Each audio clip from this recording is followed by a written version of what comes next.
Hola, Fightful Faithful. We Bienvenidos. apologize already. Bienvenidos. It's a Sour Graps review. We do these usually for NXT, and because there was an NXT title contested on the show, the only WWE title contested on this show, it fell to us because Sean didn't want to do it. So we are doing the review here of WWE and AAA Worlds Welcome Collide. to our high flying Sour Graps Post Show. We've never flown so high. We've never flown so high. If you see the way that Alex is built and the way that I'm built, you know that we are high flyers. So we are high flyers. Get in your super chats, get in your humper chats at humperchats.com. I do, in fact, have access to that. But FightfulSelect.com, best $5.99 in the biz, scoops for you on all PLEs and pay-per-views pretty much. So a good time to be subscribed there, a good time to hang out in the Discord and just watch wrestling with normal wrestling fans. But I'm excited for our high-flying review, Alex. Are you excited for our high-flying review? My review we are literally in the troposphere. We are way up. There's no air up here. That's how high we are flying. Oh no, you got a nosebleed. I got a nosebleed. Yeah, you got a nosebleed because you're so high up. How high we are because we're flying so high. I am, of course, referencing how WWE calls everybody high flyers, including in the bio of Dalys, I believe was the pronunciation of her name. Yep. Mm-hmm. Who is not that? No. But we're just fun. And today's show, I thought was actually a whole bunch of fun. I felt like it didn't try to outkick the coverage of what it was meant to be. But I asked you, Alex, before we went on air, did you just feel like you didn't even know what we were doing without a bunch of ads and commercial breaks in this? Because I'm watching this on YouTube. I was like, how do I even know if those top ropes are really top ropes if they're not even sponsored by someone? You know what I mean? Like, what am I supposed to do? Just watch this wonderful wrestling show? If there isn't a hydration station at ringside, how will I be sure that the wrestlers are getting enough to drink? It was so distracting. I don't know. Like what products should I be Googling during the show? I need the ring mat to tell me what products and or services I should be Googling during the show. And they didn't have that. So instead, I had to watch really good wrestling. Just watch it? Like, I had just to, straight up watch great wrestling. I had to focus entirely on really fun to watch wrestling. Won't someone please think of the hydration? What kind of table was it? Did they snap into it? These are the questions that if there's not a spiced meat product associated with your table, then I don't even know if it's a real table. I don't. So, sincerely, some things before we get into the actual review. One thing that I always love is noticing crowd reactions in different countries than America. And of course, whenever like WWE proper goes to Europe, you get these insane chants and stuff. But like, what I mean is more like what we got tonight in seeing what crowds react to. If you watch Japanese wrestling, like a lot of people were so confused because when Mercedes Moné debuted in Japan, there wasn't like an insane reaction. And it's like, that's just not how wrestling crowds function over there, especially coming out of the COVID era at that time. They were really strict on no cheering and stuff. Today, what I took away from it was like, they didn't really care about any of the vignettes that played. They were very much in the camp of their own AAA talent, which I thought was cool. Right. But it was funny because like Liv and Dom didn't get a huge reaction when they got shown. Like they root for different things than an American crowd generally does when consuming a WWE product. And I really, really liked that about this. I don't want to dog on anyone too much because it seemed like there was certainly a lot of this going around, but Conan's lack of enthusiasm for his own product was distractingly. I don't think it's a lack of enthusiasm for the product. I just think that's who he is. I think I think Conan has somehow, over the intervening years since I last watched him often, 11 years ago or so with 9 years ago with Lucha Underground. In the intervening decade, he's become the abuelo who just won't stop droning on to himself. I want to tell you a story about Angel Garza. His father and grandfather were both very important wrestlers. Double thing from the top rope. Anyway, so Angel Garza, one time I actually introduced him to, and I didn't understand. Like he's the best thing that they got to like be this color commentary for this. And I think first order of business, find another guy to be the color commentator for the next one of these, because he kept just dropping all of the excitement. Corey Graves, by the way, this is the audition tape for Corey Graves to be a play-by-play dude from now on. Yeah. Like, I mean, he's wasted as the other guy on the NXT desk. He was doing fantastic work as the play-by-play guy, and all of a sudden you just gave, can I say something? I just wanted to say.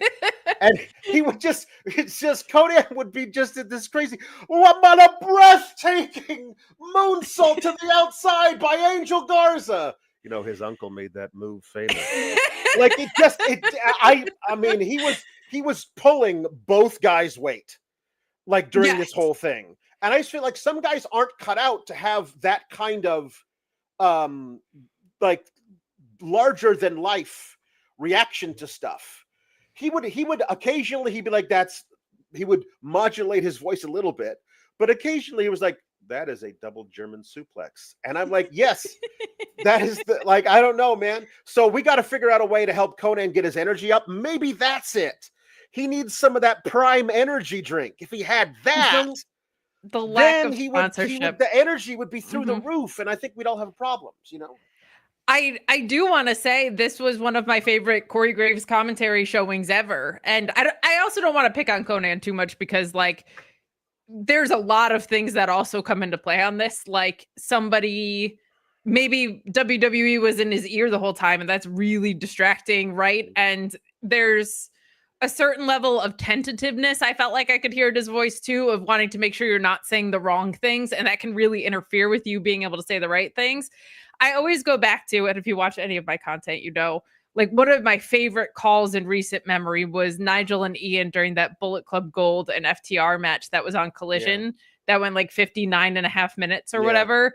And part of what was so fun about it was the two of them were just freaking out the whole time. Like they did such a good job doing commentary through it, but they were also so excited. And Conan was like distractingly low energy. But what was cool about this was what you just said, like Corey Graves got to shine. And in addition to doing the play-by-play really well, he was also trying to guide Conan along. You could hear by like asking him certain questions. And he also had the responsibility of educating an American audience to a product they don't normally watch, which is really challenging. So just shout out to him for one of my favorite commentary performances that he's ever done.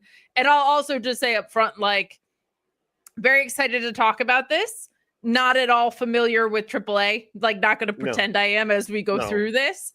But I also felt like the presentation was really refreshing to not have so much crossover. Like the amount of breathing room of not like, this is sponsored, this is sponsored, this is sponsored, Wheatley's commercial, like really, really refreshing to just get to watch some great wrestling that wasn't inorganically interfered with. And I felt like that made this viewing experience so fun. And honestly, just being able to turn it on YouTube and just watch it on YouTube was really, really nice. So some big advantages before we even talk about the matches and the talent on the show that I felt like lent itself to a really nice viewing experience. So that kind of ruled. That kind of ruled.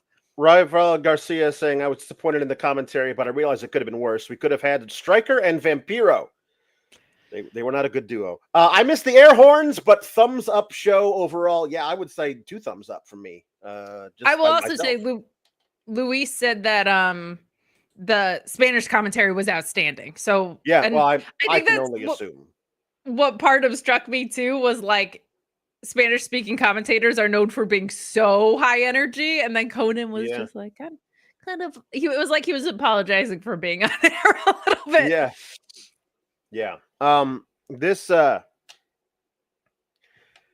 this was a lot of fun. I will confess to thinking that the show started an hour later than it did. So I'm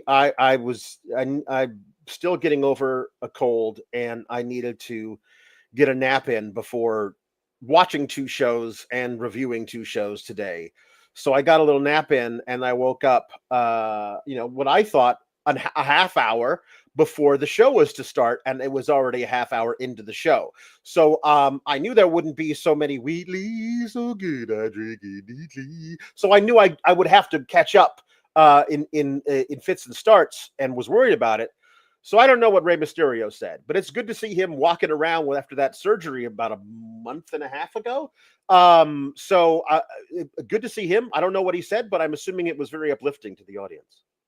It was uplifting, and just a nice way to contextualize what this is for probably largely an American crowd tuning in, and what you would expect of like contextualizing Lucha Libre and talking about the roots of AAA, but doing so authentically because he's someone that can, right? Like where he started and where he ended up.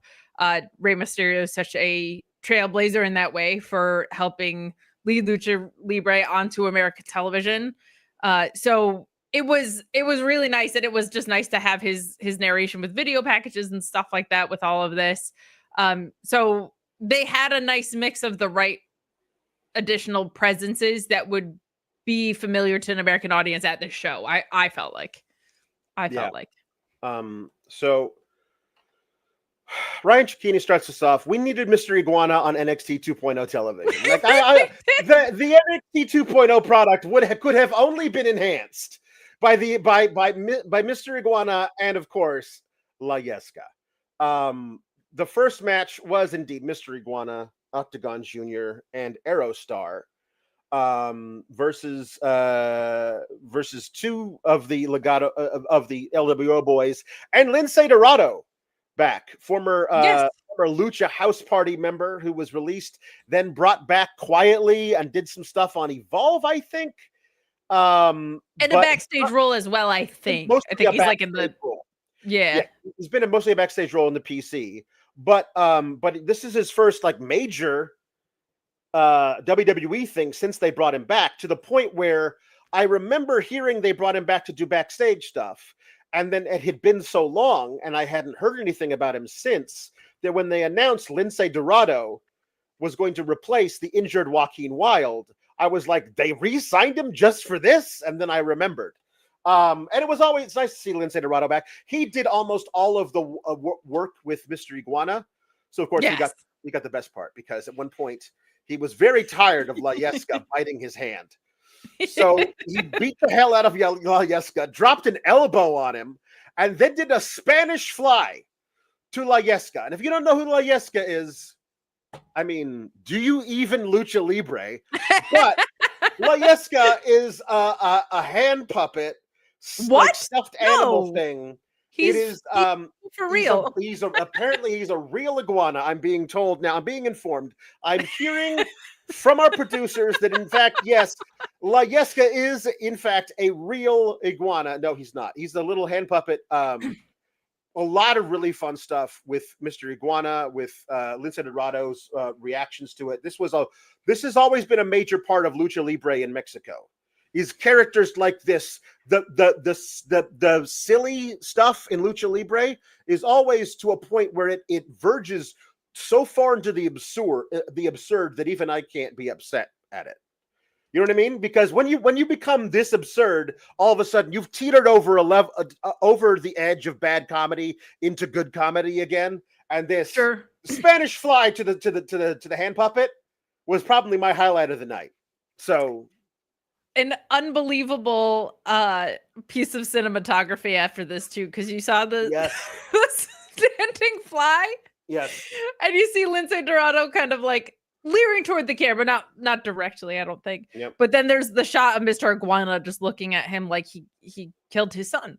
And the drama of that was beautiful done. It was funny as I was watching this, and as I expected, the chat stream, which I never keep open because they don't moderate these things for AEW or WWE, but just we want truth, we want truth. Where's our truth? We want truth, like crazy. And I was like, I'm pretty sure TKO could pay off the rest of their debt if they did Mr. Iguana versus our truth, or had them as a duo of some sort. But shout out to people continuing to make their voices heard on that, because we've heard chants at both taping sense and largely in the chat today. That was super fun. Like, this was a very, very fun showing, and kind of felt like the right way to start us off. Like, really action packed. Really kind of settled you in for what was to come the rest of the day. I like that they started with this a lot, and you're right, that was the show stealing spot of the night. It was so much fun. Lince Dorado looked great too. Like, he looked like he hasn't lost a step. I don't know how much he's been wrestling like on the indies with his deal, or how fresh he's staying, but he didn't miss a beat stepping back into it. This was really fun, and I loved how much the crowd was here for just big spots in the in-ring, and then also the incredible drama that came with that spot. It was fantastic. Absolutely fantastic. Great high-flying action. I like this a lot. Everybody got a chance to show out. They really partner everybody up really nicely. Almost exclusively for the first half of the match. When this guy was in, his counterpart was also in. And they did some really good stuff here. I one of the things I did like that that Conan did add was calling attention to how Cruz del Toro, the former Raul Mendoza, was doing fantastic work. He always, because that's how he was presented, he always felt like the other guy. Yes, the third guy in all of this stuff, the lowest on the totem pole. And I've always known that he's fantastic. When they really let him show out, he's amazing. So he got to do some really good stuff. Of course, Dragon Lee is great. Aerostar is an absolute veteran of this thing. He did some crazy stuff back in Lucha Underground. But Octagon Jr. was the guy they put the spotlight on. He's the one who got the pin. The AAA guys got the victory.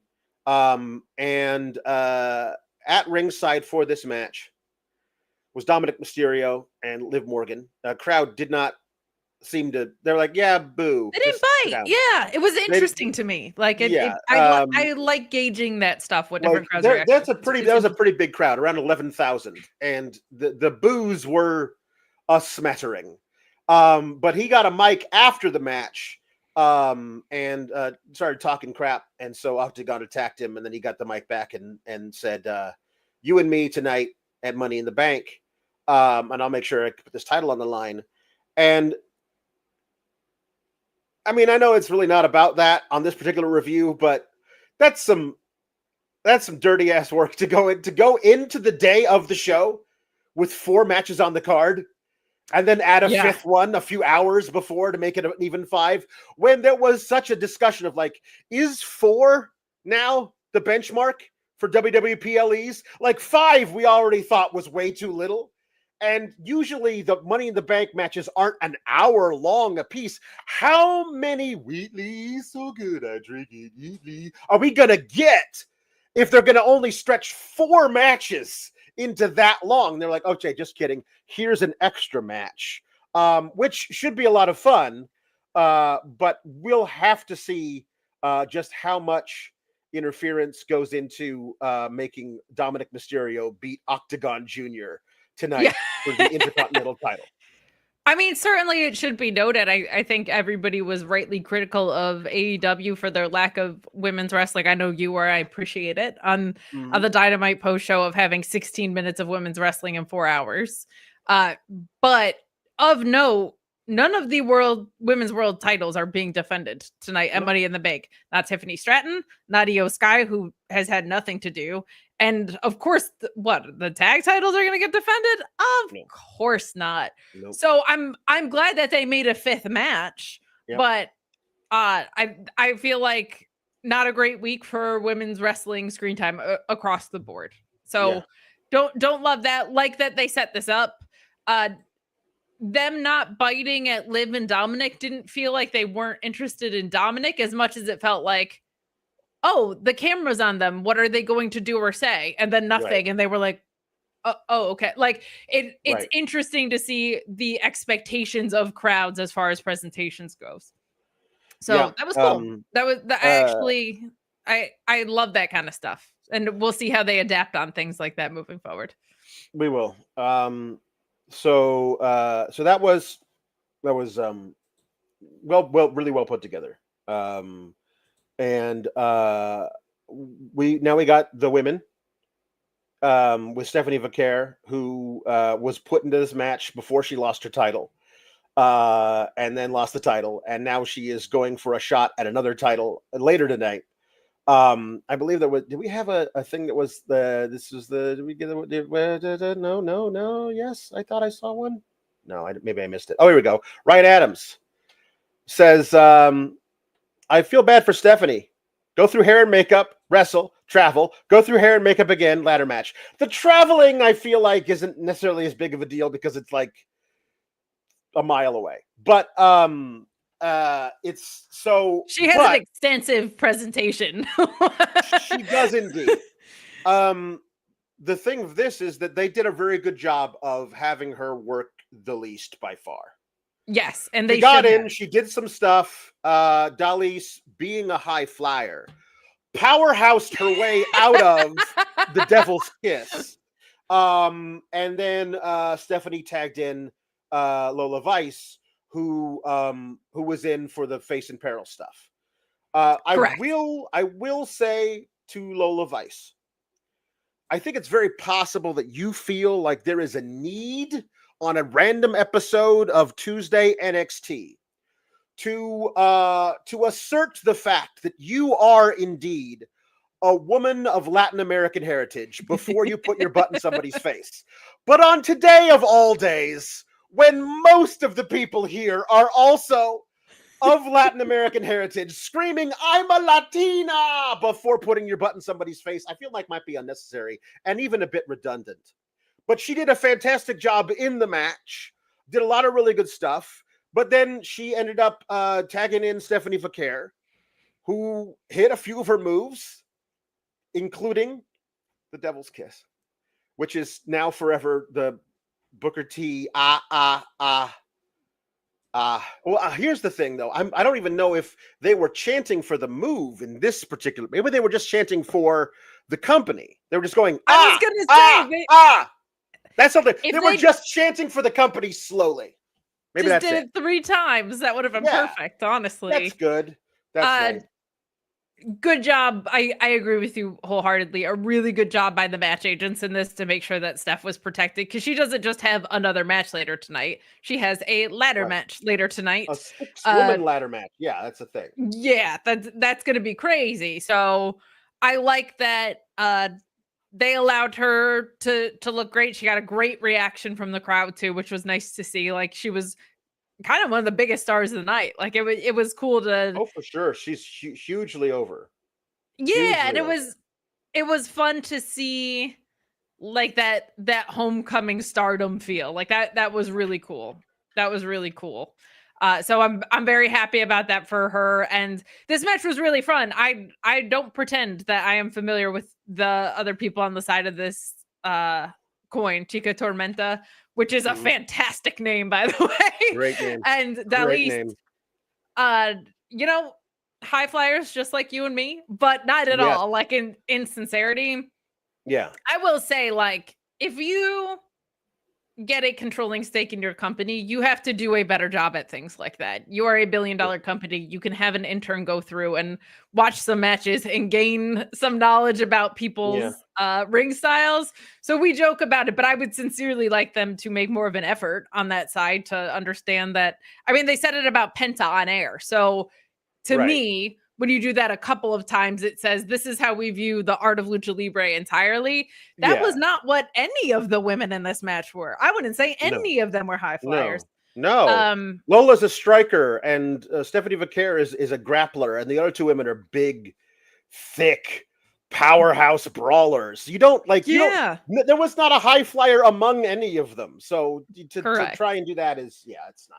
this was a match that Corey Graves, I think, also really shined on actually as well when we were talking about how great he was tonight. Like, covered that action really well, but did a great job bridging the gap between like I felt like what was cool actually was that it was a lot of similarities between Lola Vice's style and the other side, right? With Dalys and Chica Tormenta. So I liked the way he kind of reminded everybody of what this actually was. I also laughed because when I saw that bio of Dalys as a high flyer, I mean, maybe 2 minutes later, once I saw that show up on my timeline again, Conan goes, "Well, she's not a high flyer." Mhm. So that popped me tremendously, but some really fun work done in this. And I was glad to see the way this match unfolded because it feels like something really different and fresh in the Lucha Libre world. And stood out on the card as having something that was an entirely different flavor. So I thought this was super fun. I thought this was super fun. Yeah, I thought so too. Obviously, Stephanie getting the win, I think, is the smart thing to do. She's going to be a huge star. She's definitely going to show out tonight, and you know, I think the absolute sky's limit for her. How talented she is, and how over she is immediately, and how much they can branch out into Central and South America with her star power. It would be foolish of them to stifle her in any way on the main roster. We say that about a lot of people, though, and yet they still do it. But with her, I feel like she could be another Rhea Ripley for them, like I agree. gigantically over if they just don't get in her way. She's And to their fantastic. credit, so far they haven't. Like So far, she came in the same time as Julia and Zarya, yep. and a really organic connection with the crowd built. And they just kind of let that happen. I hope they continue to, but I don't think I didn't even see it coming. Yeah. I knew she was a phenomenal wrestler, and I know she's incredibly cool. I didn't realize how quickly the crowd was going to be like, "Oh no, she's it." Like we want her like pretty immediately. Yeah. Pretty Yeah, immediately. for Do you sure. want to hit some super chats? I do. I do. I wanted to, Luis pointing out that Tormenta confronted Tiffany at ringside after hitting a lariat on Lola. That's a real wrestler, always working. Seeing what we could get a little match going, maybe. I don't know. Let's see. Also in the crowd, though, we had Latin lover Negro Casas, Mascarita Sagrada. Luis saying he's not sure if he's the OG or the new one. The new one happens to be the former El Torito, who we know from the WLC match. That was also the Street Profits. Tiffy was there. Luis learned something. Savio Vega, Chavito Guerrero, Damian Priest, Blue Demon Jr., who was also in the opening ceremony. So yeah, there's a lot of people who were at ringside for this thing, which was good. Let's see. We also got some greetings from our people. We did. Just Ricardo says, "Greetings, Sour King and Queen. Hello, lovelies." Yes, by the way, the Sour King and Queen of the Ring will be happening soon. There will be somehow a fatal four-way, which leads into the tournament, which isn't really a tournament, but that's fine. William Powell Sour says King and Queen of the Ring is something we should hold, and we're just facing ourselves in every bracket. Yeah, facing ourselves. William Powell says, "Kate's great big glasses are back." They're here, baby. They're here. I'm trying to work them into rotation more. I stare at screens so much during my day that contacts are not always ideal, but they're here, and they're here to stay, my friend. Oscar Lopez says, "As a Latino, this is probably the best time to be a fan of Lucha Libre. AAA guys finally getting their flowers, and the CMLL AEW show not too far out. Extremely happy for my people." It's you forget about the other part of it, that like the nationalistic pride that the Mexicans take in their Lucha Libre, their version of this, and why we hope it doesn't get incredibly co-opted by WWE is because the people in Mexico deserve to have their style of wrestling authentically portrayed and not, turned into something else. And I will say, today is a really great sign that they don't plan on changing it that much. Like that they want it to be as authentic as possible and great, and they're not. We didn't see one like crazy distraction or DQ or the numbers game. We didn't see any of that stuff. It was just it was really good wrestling and stuff like that. So refreshing as an American viewer, and you're right. I think both in presentation and in booking. The other thing you worry about is that one, right, all of the WWE people are going to go over and none of the AAA people are going to go over. Like it was well booked tonight. It was presented properly and it was balanced properly. Meaning like Ethan Page came in with the title, he left with the title. Vikingo, spoiler alert, wins.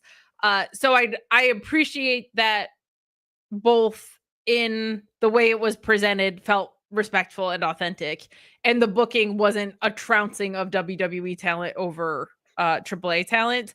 I will also say that as an American viewer, it was very refreshing to watch from the American side. Just a product with great wrestling, clean finishes, larger not than life overwrought by characters, sponsors. incredible athleticism. This is what better themes. My goodness. As Jeremy Lambert tweeted, I don't know how I'm supposed to know who these people are if their catchphrase and or their name being said slowed way down is not part of their theme song.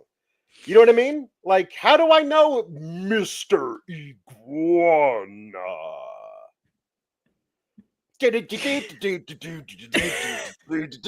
Maybe, you know, like if that doesn't happen. There you go.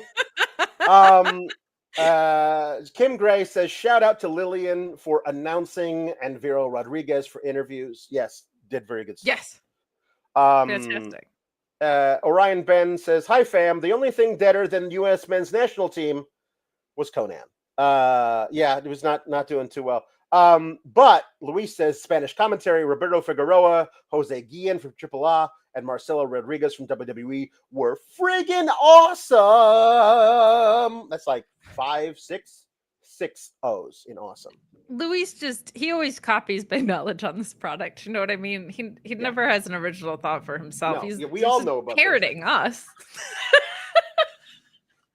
And Rafael Garcia says, I need the 4-way of La Yesca, Head, Mr. Sacco, and Daryl the Cat yesterday. Ooh. You're not wrong. No, it's gonna happen. You're not wrong.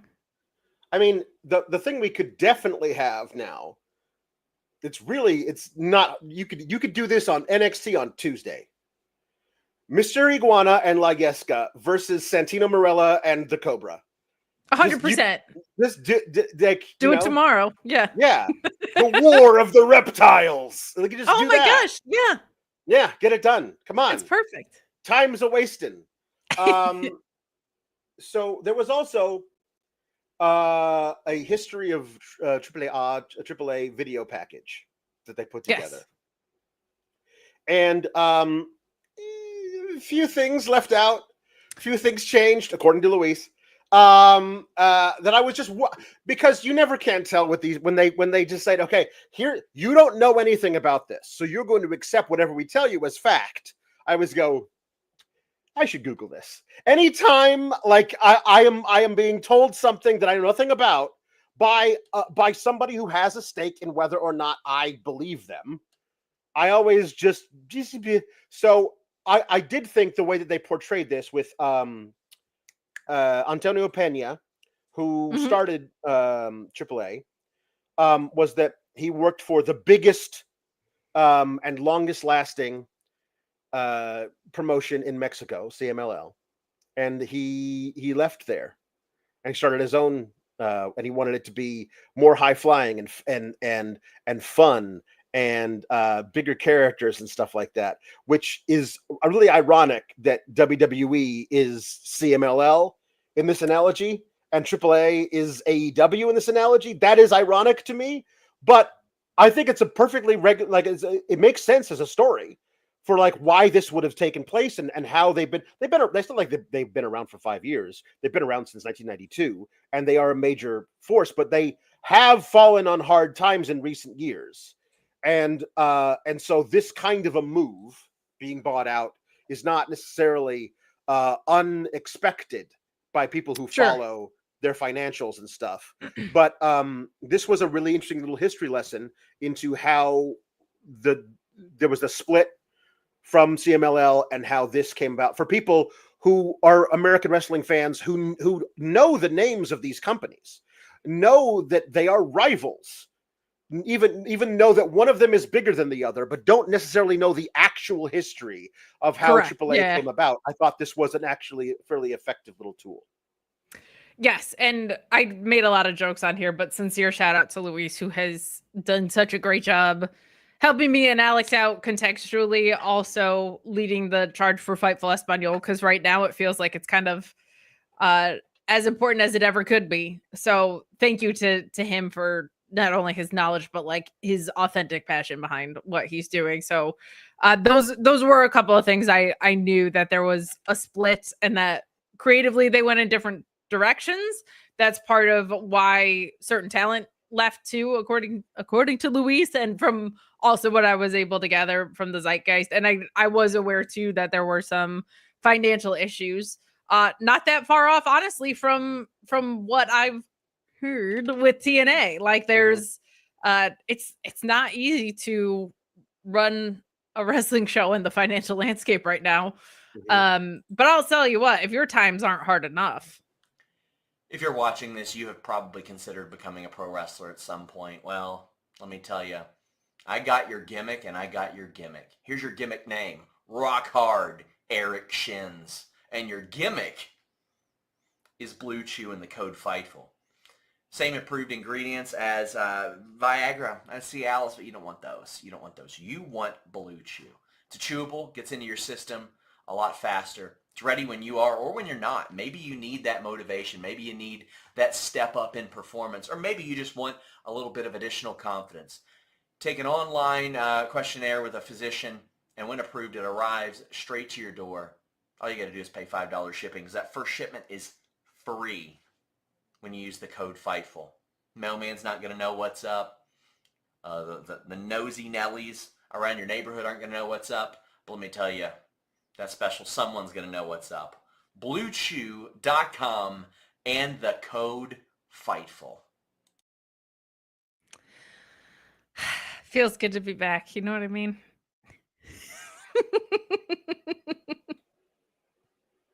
Uh-oh. Do we lose me or do we lose Kate? Am I gone or is Kate gone? Kate, why aren't you here? For me, you're here, but very blurry. I don't know if that's me or that's Kate. It's possible it's me. Chat, who is it? There you are. Hi.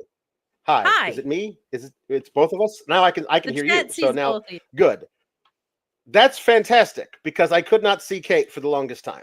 But now she's back. You became blurry and choppy to me. But now we're here. We're rocking and rolling. Over 5,000 of you are tuned in now. So I'm going to do what I did at the beginning of the show and say, get in your super chats and humper chats. I'm going to say, subscribe to Fightful Select, best $5.99 in the biz. A story went up there about how certain letter spots might be answered. So if you liked the organic, not overwrought by sponsors presentation of this, probably a very different viewing experience tonight. But also you get Alex and I behind the paywall doing alternative post shows for anything we're not doing on the main, which is usually NXT, though we are going to have the AEW All-In post show. So that's exciting. And there's a Discord server to hang out within there. We also do have a new online betting sponsor that we're going to talk about in a little bit, but Sean will drop underdog lock picks in that Discord that's on there. So if you want to make some money, if you want to pay off your Fightful Select subscription on the yearly rate and in one betting spree, you might be able to with our friends at mybookie.ag, which we're going to talk about later. But plenty of scoops for you back there behind the paywall. The news about Karrion Kross not being approached about renewing his contract yet also went up there earlier this week. Plenty more at FightfulSelect.com. Also, please subscribe to this YouTube channel. Closing in on 179,000 subscribers. You guys have been incredible of late with the subscription. So please do keep that headed in the right direction. We appreciate it so much. Grapsity happened earlier today on this YouTube channel. I did a solo SmackDown review, which very few circumstances I'm not like, Alex Pulaski, please come join me. But we made it through it in like an hour. I had a massive headache, but you guys stuck with me. So thank you. I went back and watched your review today, and we have similar things in the brain. I'll tell you what, because I was listening to my review and I was like, or listening to your review and was like, yeah, I was bothered by Jeff Cobb being pinned by a schoolboy roll up too. I was annoyed by the kendo stick spot too.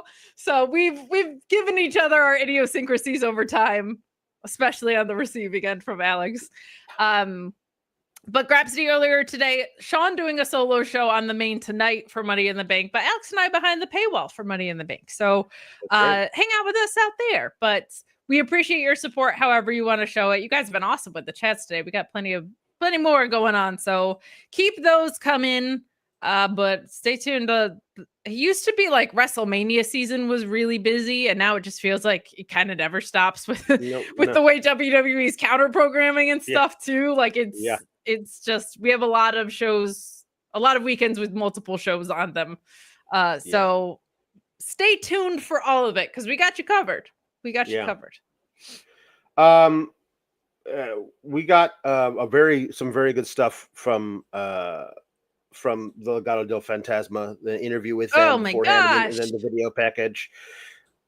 You just so good. You look at these guys and you go, oh, you just literally. That's how small of a push you would have to give them for them to be gigantic stars. Just a little nudge. A little nudge in their gigantic stars, especially Santos Escobar.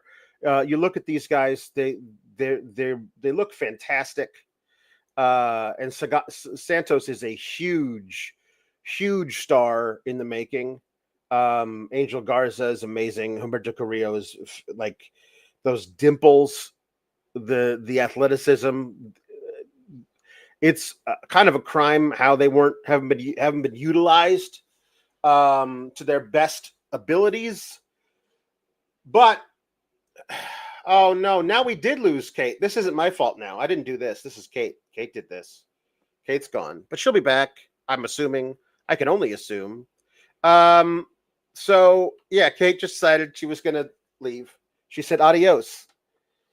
But Legado del Fantasma took on the trio of Psycho Clown, Pagano, and El Hijo de Dr. Wagner Jr., which of course just means Dr. Wagner III. And his grandfather his father was a doctor. His father's father was a doctor. So he had only one choice growing up. You will also be a doctor. This is the way it is in so many households. You just have to follow in your family's footsteps. But seriously, a big star. Everybody the lineage of the Dr. Wagners stretches back decades, and they really treated him as a big deal. Obviously, Psycho Clown and Pagano are two larger than life characters, and are just doing really fun work in this. And the Legado del Fantasma boys really, it looked like they were genuinely having so much fun being able to show out like this, because even though that the Los Garza, Angel and Berto on SmackDown have been having good matches, it always feels like they're the ones who take the pins the most often. When they have these matches, they're looking amazing, but they always end up losing them on SmackDown.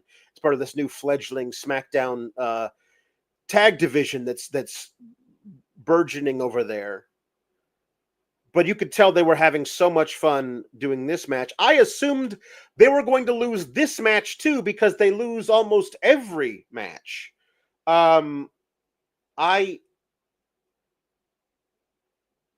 was very happy to see Santos Escobar get a pin over Dr. Wagner III, but I was not anticipating it.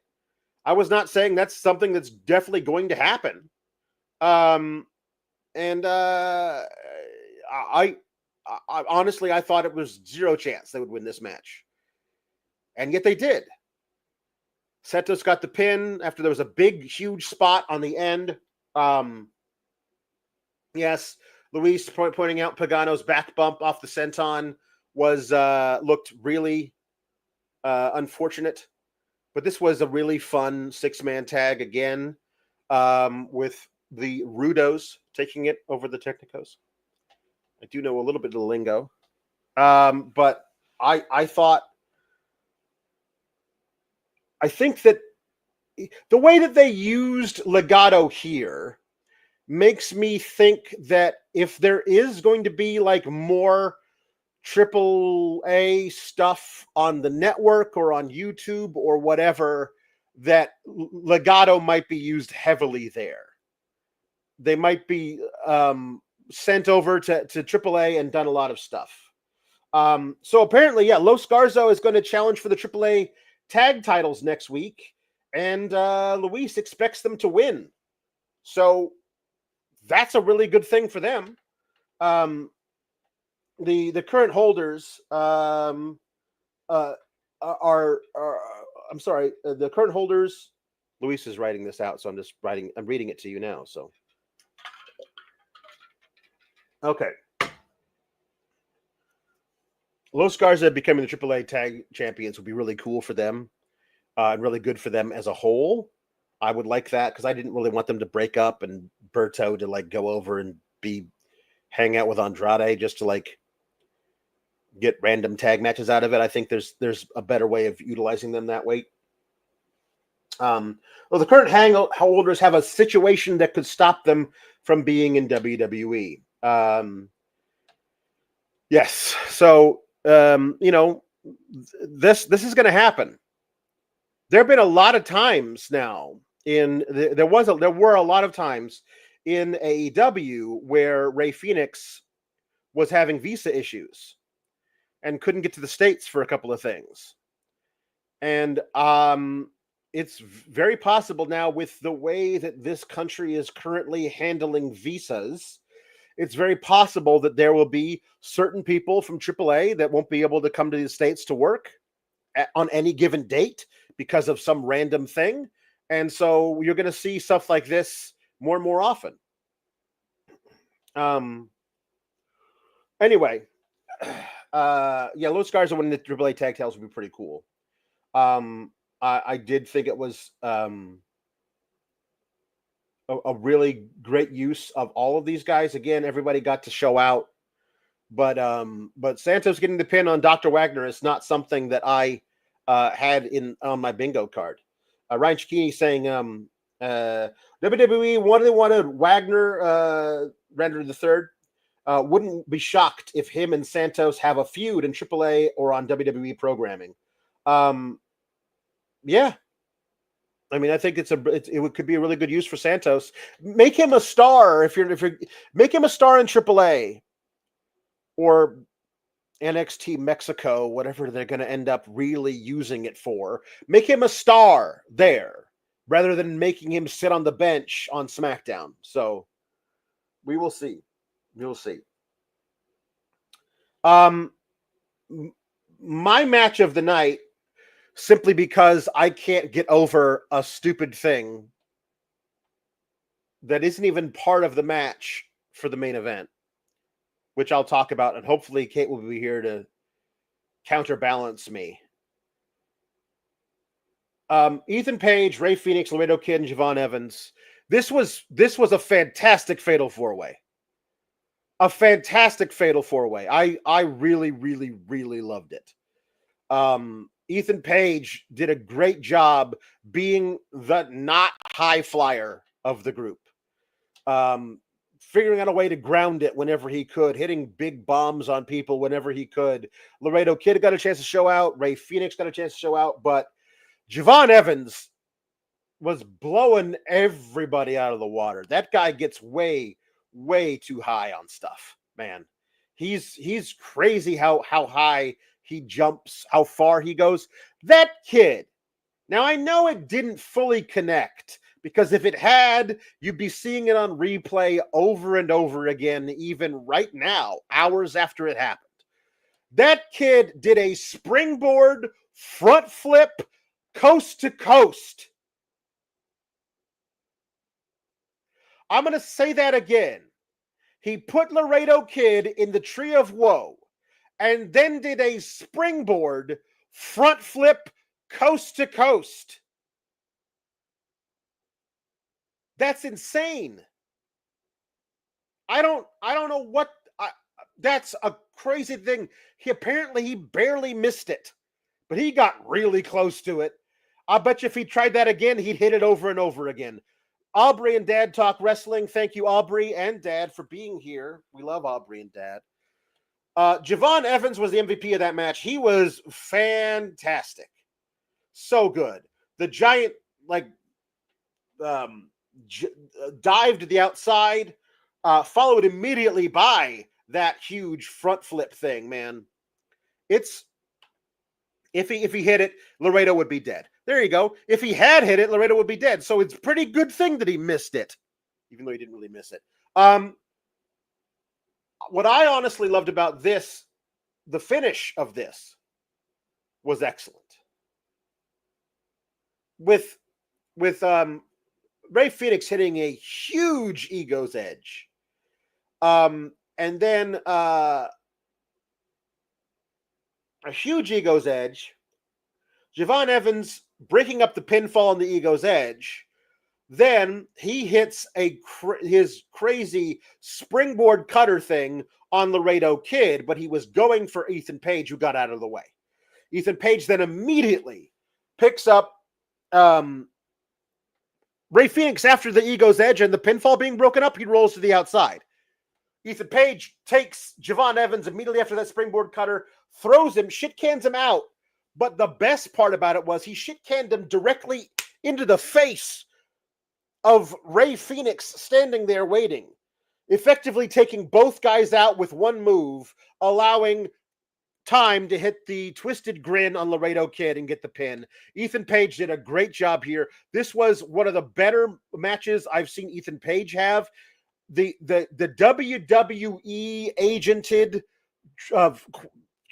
fatal four ways or whatever that I've seen Ethan Page be in, where he wins matches by being knocked out and falling onto somebody's shoulders and stuff.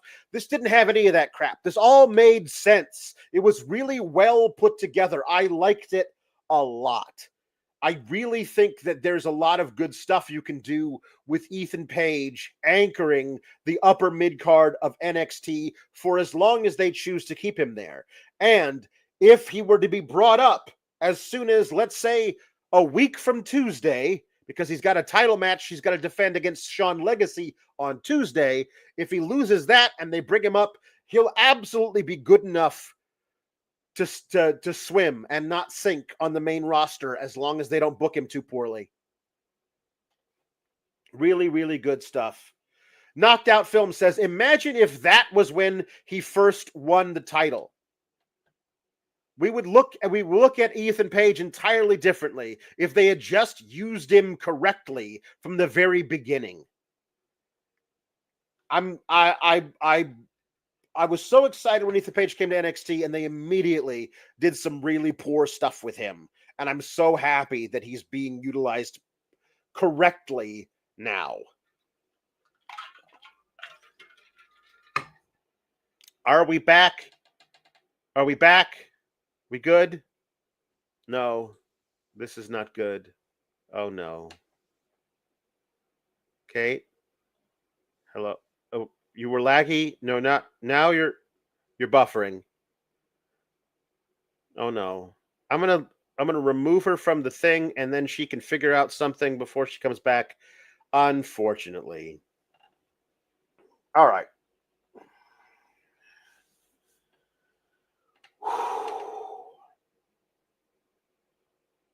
Okay.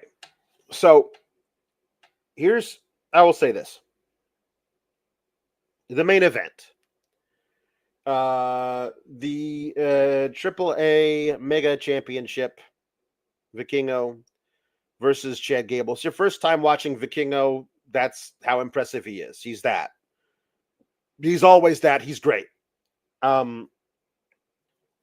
So Chad Gable. Okay, I'm back for real. Sorry. Oh my God, that's crazy. How did you do that?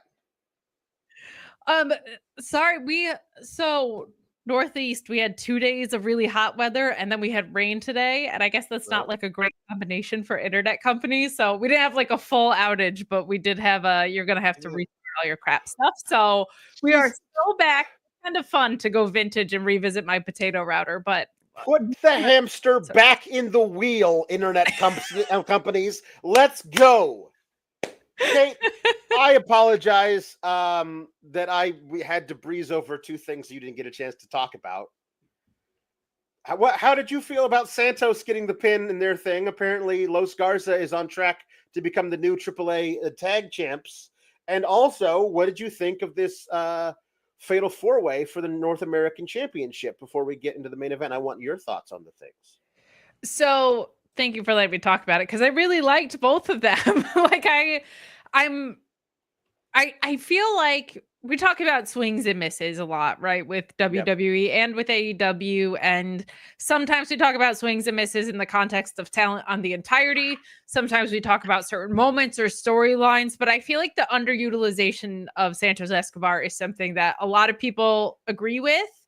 And seeing him actually get to show what he's capable of doing tonight was so refreshing, because he's such an incredible talent, and all of Legado is great. I don't mean to take away from it, but when we talk about what a complete star is in pro wrestling, like, I just feel like Santos Escobar is so that. And we had talked about it in our DMs, like, when was the last time we saw Santos Escobar get a pin on anybody?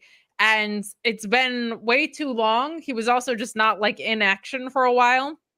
I don't know any details about that, so I'm not going to speculate, but like, he is a complete star, and it's such a bummer to me that he was not in the mix for winning the US title, because it doesn't feel like Jacob Fatu's giving that up anytime super soon. And now it kind of feels like if he does, it's going to be the Braun Breaker. So I just feel like I love Santos Escobar so much. And sometimes, Alex, when you and I review people that have come through NXT, I do like admittedly have a little bit of like an extra rooting for them thing, because I just want them to succeed on the main roster, because the handoffs are so bad.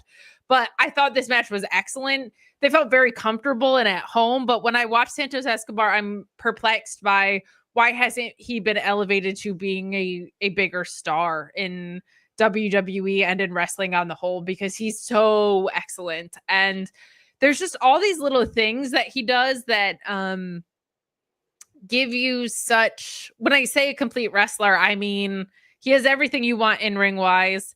He has that intangible thing of being like so unbelievably cool with such effortlessness, and such a poise that makes you believe he can really beat anybody. And I thought this match was a whole bunch of fun. I would love to see him get to expand his screen time in WWE. I would much rather him be doing this than not doing anything, certainly. But I just feel like he's someone that the sky is the limit for if they decide to put the effort around him. Like, if you are going to do more shows in Mexico and Spanish speaking countries, like you were talking about, like strapping a rocket to Steph to be the one to lead that charge. I really feel like if you just turn the volume up a little on Santos Escobar, you are opening the floodgates to a mega star here. And I hope they do. I really hope they do. I mean, I don't know how they would feel about it, whether or not certain talent would feel it as a demotion or whatever. But if AAA continues to like be a thing that TV is produced for, you know what I mean? And is actually a viable brand of some kind. For the mega championship, long term, Vikingo versus Santos Escobar as a feud that lasts a while. And you could have that go to Santos Escobar for a bit and have Vikingo be the babyface who claws his way back to the title.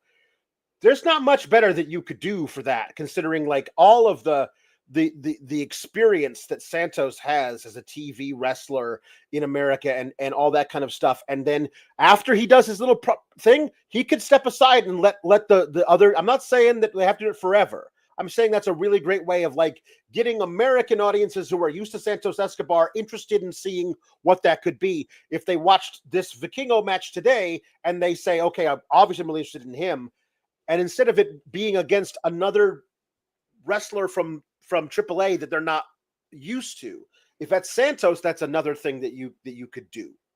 So certainly, I feel like I'm genuinely very nervous after seeing tonight's main event that we're gonna get El Grande Americano beating Vikingo. I mean, we won't talk about it. We just won't talk about it. So I will say that I did do some research, and I do know the last time that I saw Santos get a pinfall victory. I'm nervous to ask. August 9th. Last time last year, 10 months. August 9th of 2024 is the last time I watched Santos Escobar pin another man's shoulders to the mat. Now, I will say he also just wasn't wrestling for a long time there. But like 10 months for someone it's been too long for a guy that good. It's been too long for a guy that good to not pin people. I agree. Yeah. Unless he was out from September until last week. That is too long for someone this good. I agree. We've gone over a year now without Finn Balor having a singles victory on television. Like they have foregone wins and losses being an indicator of anything special. But Santos Escobar not getting a win in 10 months it's unacceptable, people. That is, if you don't count battle royals, and like the Royal Rumble and the Andrade the Giant Memorial Battle Royal, that's just you used to go back 5 matches. He's had 5 matches on television in 10 months. Oof. That's not enough. You need to have this guy wrestle more. Watch him today and you go, I don't want to have him wrestle on my television program. That's a bad decision by you. Yeah, you're bad at that then. Decision by you. I feel the same way about, like, I said this yesterday on the SmackDown post show, like, we get these reports, right, that, like, WWE is so impressed by what Natty has done in her presentation as Natty Neidhart on the Indies, and then they make 0 adjustments on television about it. Yeah. So, like, what I don't want is to hear a bunch of reports about how they were so impressed by Santos Escobar's appearance and then to do nothing as far as expanding screen time about it. Yeah. Your thoughts on the North American Championship Fatal 4-Way. I thought it was quite good. I felt like I was impressed by the reaction Javon Evans got, because not a lot of people that were like on the WWE side or whatever got really big receptions. He also, to his credit, came out with a bunch of energy. Oh, yeah. I think that Laredo Kid, I got like a nice sampling of what he's able to do. He's been around, so like I've seen his work, but like tonight I thought was really fun, and I thought Ethan Page rotating was absolutely the right choice. He just won that thing. There's been enough weird things going on with titles at NXT. I laughed out loud when he said, "This is gonna suck for you guys," in his intro. He did his little smile and the camera was on him. He goes, "Oh, this is gonna suck for you guys." He got some really good heel heat at different points in this match. They did fall a little victim to the formula of how Fatal 4-Ways can kind of go, and that it was like Ethan Page is playing possum in the beginning of this, or like out early from the beginning of this. But I had fun with this. I'm very intrigued to see like what we're gonna get out of the Lucha Bros, if they're gonna be on separate tracks or the same tracks, because I think that might dictate a lot of what we get moving forward. Yeah. Like with Rey Fenix, because he's not on fire the same way his brother is, but I feel like if you put them together as a tag act, his brother is on fire in that he is featured on television. There's 0 chance he wins Money in the Bank tonight. He's probably not. He already had a bunch of chances at the Intercontinental Championship. They didn't put him over. They could push him. Just by like he could be the Intercontinental Champion right now if they really wanted to push him. They don't. So eventually they're gonna say, okay, the singles run has run dry. We're now gonna put you with your brother, and then we'll see what the Lucha Bros can do as a tag team. I meant more he's still getting insane reactions. Oh, So sure. not like he's still heavily featured from a screen time perspective. Yeah. You're right, and that in the IC title picture, it got muddy enough that he ended up kind of getting lost. Like his booking hasn't been very clear. But I'm wondering, is that because they need tag teams on Raw so freaking bad? Right. So is that the next move? I don't know, but I don't all know. that to say, I had fun with this 4-way. I felt like it was on in the right spot. I felt like it was well booked. There were some spots that just felt like there was a lot of okay, and now you shine. Okay, and then you shine. Mhm. And with a 4-way, you need all that, but it also makes it a little hard to buy into because it's like all 4 guys are never rocking and rolling kind of at the same time. Right. But I had fun with it, and I was glad Ethan Page retained. I was a little nervous, honestly, that they were gonna do like a Javon Evans upset or whatever, but I felt like this was the right call, not only because I think it's the right call with the title, but I don't think you need to do that on a show like Worlds Collide. You know what I mean? Yeah. What did you think? I missed your thoughts. It's my match of the night. Oh, okay. Yeah, because I am me, and so I can't get things out of my head. Sure. So the main event was tainted, but it was great. The Javon Evans at least attempted and nearly succeeded with a springboard front flip coast to coast. Yes. At some point he's gonna die. He's gonna do like if they did. Here's the thing they could do with him. They could do. He would just do this. If you put the 2 rings next to each other, okay, and then took the ring ropes in the middle out, so like do a War Games match with the middle ropes gone, and then have a guy sitting on the announce table, and then have him just run and jump from, let's say, halfway through the second ring. He would just clear the dude on the table. Like he's got springs loaded in his calves. I don't know how a guy that skinny has that kind of, like, the fast twitch muscle fiber of this dude is insane. His body needs to be studied by science. Like, it's crazy how far that guy can jump, how high he can jump. I don't know. He's one of those guys who does stuff increasingly crazier and more far-fetched, to the point where I'm like, this is the kind of guy we need to protect at all costs for the future of wrestling. Please don't do something so crazy that it like costs you a year and 5 months of your career. Like, please don't, like a thing of like what happened to Dante Martin. But instead of it happening in a ladder match, it's because I want to see how far I can jump. Oops. You know what I mean? Like I want him to be safe while also being incredibly fun to watch, and that's difficult to do. It's a very insane balance to try and strike. I hear you loud and clear on that. Okay. So Tim McFall says, Hola SGS, fun show tonight, and holy poop, Legado won a match. Vikingo and Chad threw the gauntlet down. Time for the ladies in the Money in the Bank match to pick it up. This match, judged solely on the merits of itself within the match, is one of the best you'll ever see.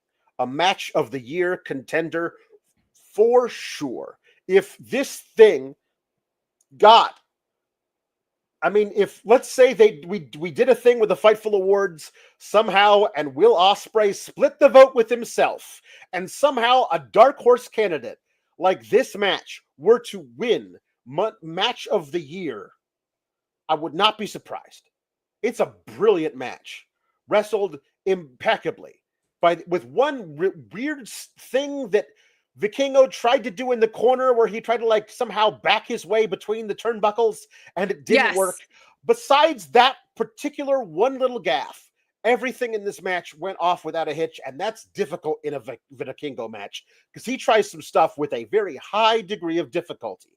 Amazing. Both guys showed out entirely. What an amazing example of athleticism, technical wrestling prowess, timing, storytelling, selling. Amazing. And I can't get the rest of it out of my head.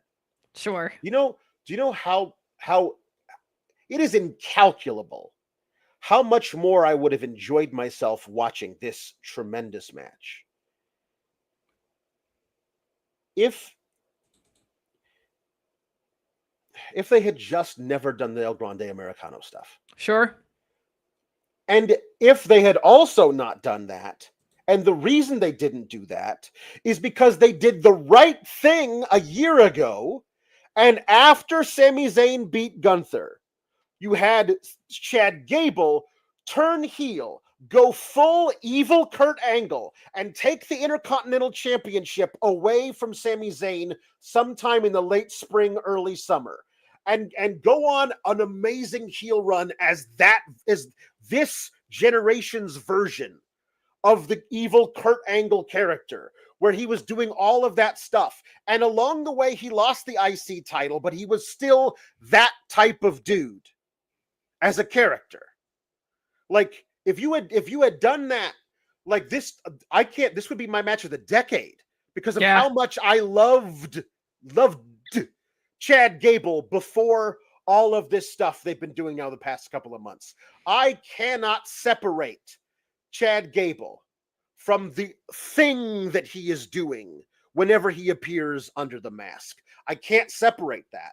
And so I watched this going, man, if you just didn't, then I could enjoy it so much more. I can look at it, I can compartmentalize, and I can look at it as an objective thing of how great the match is, but I didn't enjoy it because there are people who are saying, like Junk Punch Hero says, based on the performance alone, Grande is going to be the Money in the Bank winner. I saw people who were hypothetically saying if Grande were to win the Money in the Bank and then cash in on Vikingo at Triple Mania or whatever. And I'm like, I can't put it past this company to do something like that.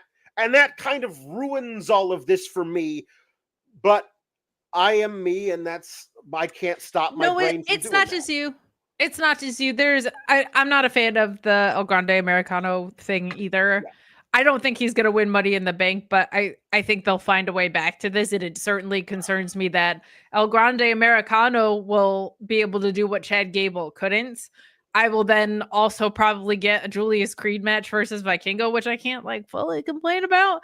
But that type of booking definitely concerns me, and I feel like they'll be like, well, we'll just do that on US television so we get the reaction we want instead of in Mexico. This match was something that I think was actually really important to Vikingo's career, though, because he suffered some injuries that definitely affected his work after. And it's an unfortunate thing that happens in wrestling. Kenta's much older than Vikingo, but as an example, we saw Kenta in New Japan get a concussion and he just wasn't the same for a solid year and a half. And I don't follow as closely, but I have not seen a Vikingo match show out like this from the stuff that I saw he was doing on TNA and a couple of other places in a very, very long time. And Chad Gable, I think being just such a fantastic dance partner for him. I mean, the mix of styles was poetry in motion through this whole thing. Some of the ways that he was grabbing Vikingo into ankle locks was stupid, just stupid and incredible. So talking about targeting the back, talking about targeting the ankle, this was another one where I was like, can we get this Corey Graves all the time? Because he was so excellent in this as the soundtrack to it. But this match was everything that you wanted it to be, because it felt like both of these guys working to the highest potential of what they do, and then that mixing up and making magic of one of the best matches you'll ever see.